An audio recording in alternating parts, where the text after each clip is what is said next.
And so in Illinois, they're going to say, I tell you what, all the other places can have concealed carry laws, a concealed carry system, but in the most dangerous part where people need the most protection, we don't want to allow it there. Do I have that right? Absolutely that's what happened. And it was a political move. But unfortunately, the people that were fighting for our rights, we did not accept that. But these are the things that are put in place, and people say, okay, well, the Black community don't want to own firearms. The Black community, that's not true.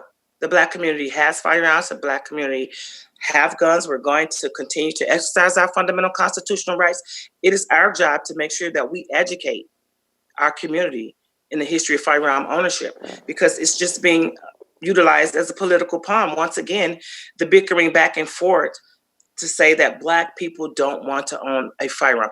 How could you not want to protect your own precious life?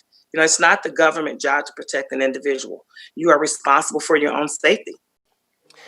As you know, I'm very passionate about Second Amendment issues. I've always been interested because I used to be very anti-gun. It was quite a different thing when I became pro-gun. And I found that there was all these myth busters about guns, such as police want gun control, that minorities want gun control, that women want gun control. Well, Rhonda Ezell from Chicago Guns Matter thinks very differently. Rhonda, appreciate you spending some time with me. Hi, John. Thank you for having me. Now, just where are you right now? You're out in Chicago. This is your home. How long have you been in Chicago? Oh, I've been in Chicago all my life. Well, I'm sorry about that. Well, it's a rough place. It's unfortunate, yet here we are. Now, just tell me, you were always somewhat pro-gun. Is that correct? Which makes you an outlier in an anti-gun city like Chicago. Correct. I've always been pro-gun. The city of Chicago had a total ban on firearm ownership for decades.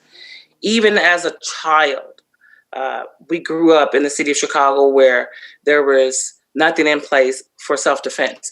At some point in time, decades ago, you could have a gun in the home, but when that expired, there was nothing in place for the people to renew that. And growing up, I've always believed in self-defense. It didn't matter. But one thing was different in the state of Illinois. You could always have a FOID card, which was the firearms owner identification card that only 4 states in the nation has. Illinois being one of them. You needed a FOID card in order to own a gun. At the same time, you could get that FOID card from the state, but the city banned firearm ownership. So the state allows you to have guns, even though you have to go out and get a permission slip from the government for this fundamental, individually guaranteed constitutional right. So one, I find that objectionable, but absolutely, Chicago had a ban up until the McDonald case that if you're in Chicago, you don't get your Second Amendment right. Absolutely. That ban had been in place for decades, and it was put in place by a corrupt alderman who was an ex-police officer who's now being indicted. So these are the things that, take a look at that and you'll get to know what the city of Chicago is about. Is there any politician in Chicago that doesn't get indicted at some point, or is that just my imagination? It's rare. It's probably just quite a few, maybe. Yeah, maybe it's just governors. Well, the last 4 out of the last 7 went to jail. My last 4 aldermen went to jail in my district. So, this is a very corrupt place. And it shows. It shows because, even with the gun control measures that were put in place, we all know that the criminals don't follow and obey these laws, rules, and regulations. They're only put in place to hinder law-abiding citizens. So, there you have it. So, why did you get involved in this debate? I understand why I did. I understand why I feel so passionate about it. I think people look at someone like you and go, wait a second, here's this woman from Chicago. Why isn't she like everybody else in Chicago? The Chicago culture must be anti-gun, otherwise you wouldn't be supporting all these anti-gun laws. What brought you to this? Well, there was a situation where first of all, even when I became old enough to get this FOID card that's needed in our state, I was young and I got it at a young age, well over 30 years ago. because I mean, you say, well, okay, this is what's needed. I'm going to get it, whether I have a firearm or not, or whether I need a firearm at this moment. I'm going to get this card. And I tell people all the time, you live in the state, get it. You never know when you may have to protect your family. So I never said that I didn't want to protect myself or my family. So I had this FOIA card for decades. But getting into the realm of things where we are now is because I had lost my health and I had beat life support. And so I'm just at home and I was watching the news and then I saw that the city of Chicago can now own a gun in the home. Didn't have a clue what was going on. Watched the television, Otis McDonald versus the city of Chicago, that had won a Supreme Court case. Now you can own a gun. Well, I had been dealing with a situation where people had tried to break into my home on several occasions, and I just wasn't having it. And I knew that I was going to defend myself. You know what I'm saying? So I said, let me do this, because if I have to defend myself, you don't want to go to jail. What do we need to do? I reach out. No, I'm sorry. I took a class. I took that information off the news. I called the people, set up a class. I got to the class. Then they said, tomorrow, guys, we're going to go to Dundee, Illinois. Now, I didn't know that there was going to be a 2-day course. I'm thinking, okay, you pay online, you're going to go in, you're going to get your education, you're going to shoot, you're going to get certified, and you're going to be good to go. Boom. Didn't happen that way. But what happened when they told us that, I was kind of shocked. And I was like, well, I don't even know how to get here.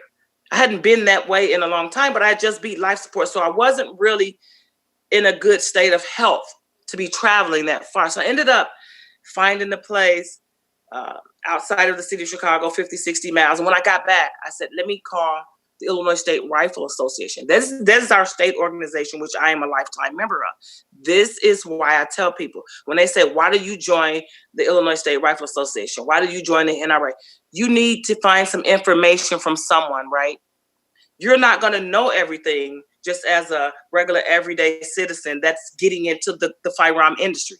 So you join these organizations for information, because that's what they're there for. It's funny you put it that way. That phone call. It's funny you put it that way, because I had a similar transformation, which was by asking questions. I was very emotional about guns. I looked at guns more as a symbol of hate than a tool or piece of machinery. You see a gun and you see a swastika and it kills people as if it's going to jump off the table and shoot me. And it took a long time to do the research, to understand it, to actually get my hands on a gun. And thank God my brother was so patient. Over the course of 2 years, the fear melted away and the logic kicked in. And as someone who believes an individual is sovereign, you have a right to protect yourself, and there is no better tool for that than a gun. You feel safer now having a gun in your Chicago home? Well, I've always felt safe. A firearm is just an equalizer. Being a woman, you're not as strong as a man, and there may be multiple assailants. So you want to be able to have the opportunity to level the playing field. And, at the end of the day, when people don't understand that the Second Amendment is literally the political pawn for politicians, that's where the misconception about firearm ownership comes in. How do you mean a political pawn?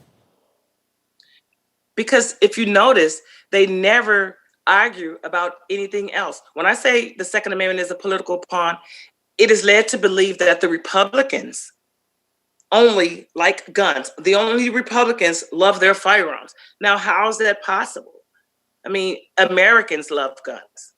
Law-abiding Americans have a fundamental constitutional right to self-defense. Self-defense is a human right. And when you see them in the media or politically arguing and debating firearms, they want to point the finger as if only the Republicans want to own firearms. And that's just a myth. It's just something that they utilize. And they know people don't understand the ramifications of losing their rights. So they create this narrative that, only the white old people and the Republicans want to own firearms. It's just unreal. Well, let's talk about that for a second. Right now, gun sales are going through the roof. We were recording this just before the presidential election. People are nervous. People are worried. People are worried about a Biden administration and what that's going to do to gun control. And people are worried about civil unrest. Is this a fair worry for people to have? Is that what is fueling all these gun sales? Absolutely, it's a worry and it's a concern. Well, what fueled the situation was COVID. We had a biological attack on America from China, and people aren't processing that in the way that they should. Unfortunately, that's what happened. Then we saw the murder of George Floyd. Then we saw civil unrest in the streets. So people started to process that they knew at that point that their life was no longer safe as they thought it was. And what they also learned in the process of, okay, now I think it's the time for me to get a firearm because I want to protect me and my family. When they realized that time had come, they didn't understand that they may need to go through some other process to get that firearm because they long said, oh, there's no background checks, there's no fingerprints, you could just go get a gun and you could just go out the back door and things of that nature. And then they said, wow, this civil unrest, I need a gun. So we have 5 million people coming to the fold that wanted to, come in and there are new gun owners now. So we welcome them. But then they had to do that background check. Then they had to do that 3-day waiting period because they had to fill out a 4473 form and the FBI did a background check. And they didn't understand that in the beginning because as they were they were saying all these things as if that gun owners can just go in and get a gun without any background checks and then they come out and have what they want. And they found out the hard way that they had to go through the very process that they thought did not exist. Talk to me about African Americans and firearms. A huge percentage of first-time gun owners right now are African Americans and women. I have heard that 44% of all new gun sales right now are to women.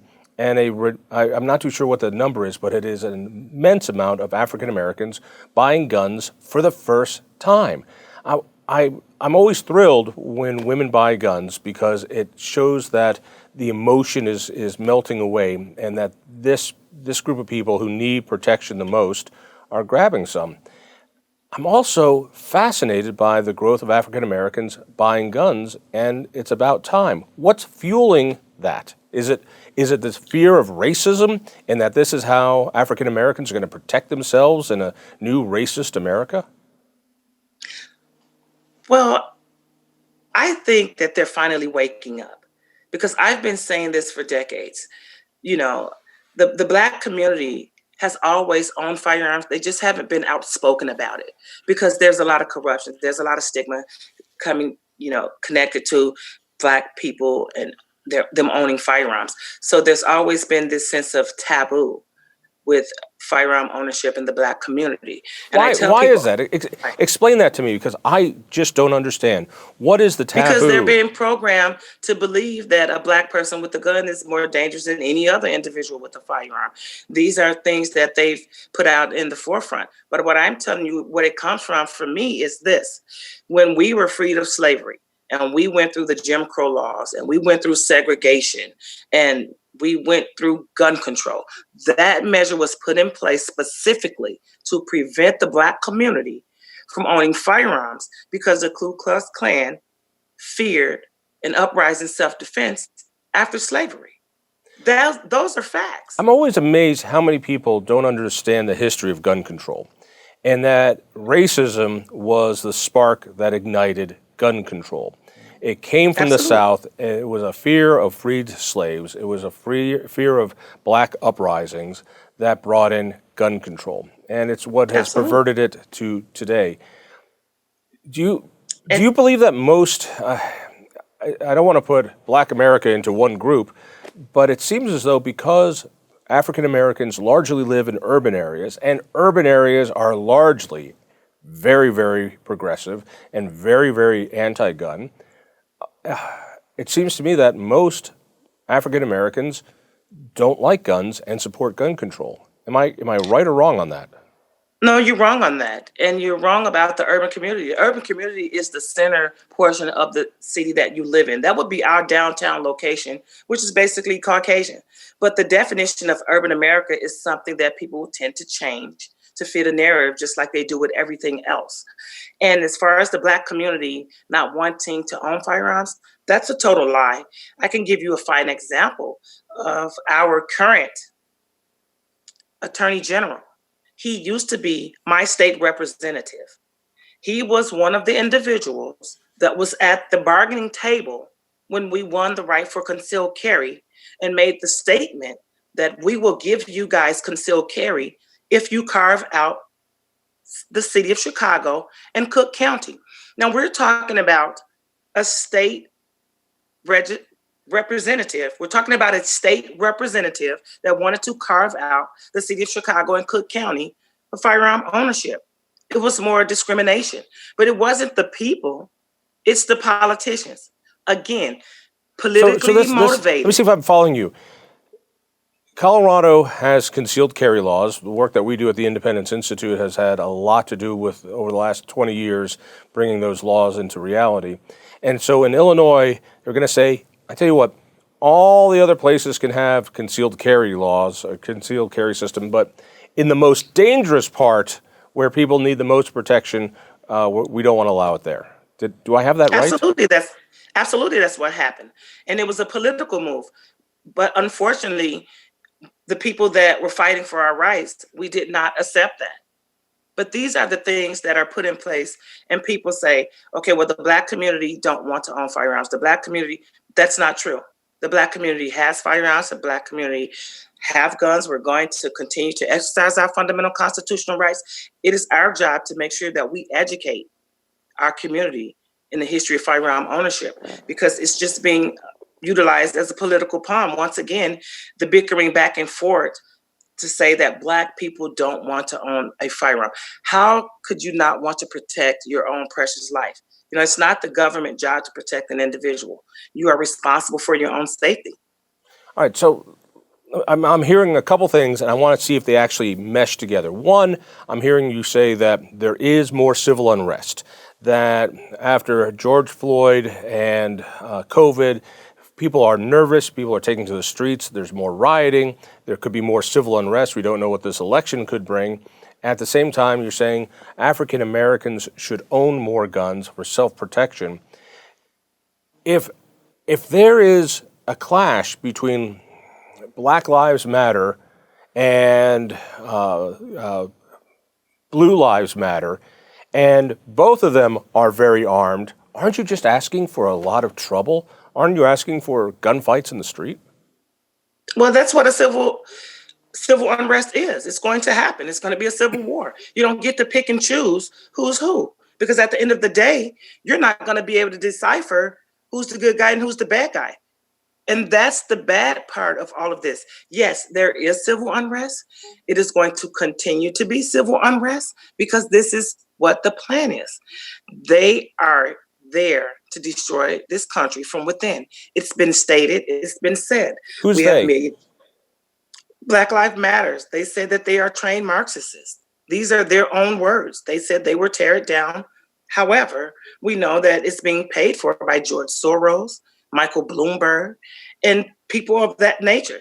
This is what they want to do. They want to destroy this country or sell America to China. So now when we're talking about on a bigger scale, those are the things I'm saying that people don't understand. So when you come back to the civil unrest that's happening in the street with Black Lives Matter or Antifa or whomever, they're being paid a few dollars to go out here, start fires, start riots, start fighting in the streets. And yes, people are going to defend themselves. That is their job. We are responsible for our own safety, and everyone needs to know that. There's no time to try to decipher, oh, Black Lives Matter, Blue Lives Matter, your life matter. And if you get caught in the middle trying to pick and decipher, well, who's who, you're going to lose. You're losing already because you're still questioning whether or not it is happening. Absolutely, it's happening, and it's going to continue. Let's wrap it up with this question. The tension between police and African Americans has never been higher. We're seeing calls to defund the police. And we see these situations like George Floyd. If George Floyd were armed, wouldn't that make it even worse? Aren't we asking for more trouble and more conflict between white police officers and black citizens? Wouldn't it be better if the citizens just weren't armed? Absolutely not. That goes back to the notion that a black man or woman in possession of a firearm is a danger.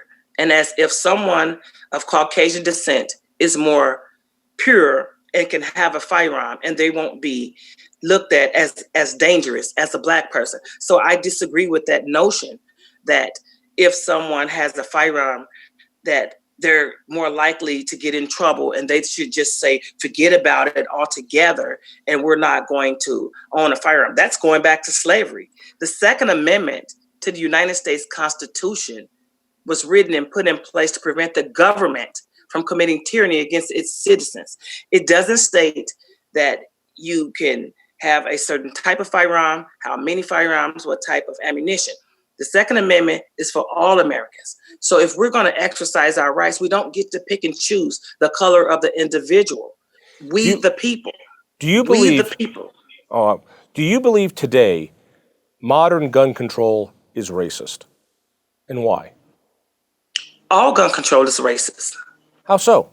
I've been asking since this civil unrest has came about. Ever since this civil unrest has come about, I think I've been the only one to say, why hasn't anyone asked to rid racist gun control measures that were put in place to prevent Black people from owning firearms in the beginning? That is my question. If we're talking about racial equality, I want racist gun control measures taken off the books because they were specifically put there to prevent Black people from owning firearms. And today, gun control that is being proposed in state legislatures and county offices and cities, is that also racist? Absolutely. Gun control does nothing to stop the violence. The criminal element isn't going to care about any laws on the books. It is their job to go out and wreak havoc on the American people. They are criminals. They break laws all day, every day. They are not going to change their demeanor. They are criminals. Those racist gun control measures that are put in place, they don't only affect the Black community, they affect your community, the white community, and any other nationality of community of gun owners. That's why we say education over legislation, because you cannot legislate away evil. Now, people have to understand these things. Once again, we see the divisiveness when people want to say, okay, is it racist to put gun control measures in and it hurts the Black community? It hurts everyone. It hurts everyone. If people want to get information about your organization, where can they do that? They can reach us at chicagogunsmatter.org. They can reach us at chicagogunsmatter /Facebook, and they can reach us at Shy Guns Matter at Twitter. Rhonda, thank you so much. This has been really enjoyable. What a great conversation. Thank you for having me, John. If you enjoyed that conversation, by all means, click one of these other great programs. We have the best conversations with the most fascinating Coloradans. And subscribe to our channel. Just click down below and hit that little bell button too. You don't want to miss a single show.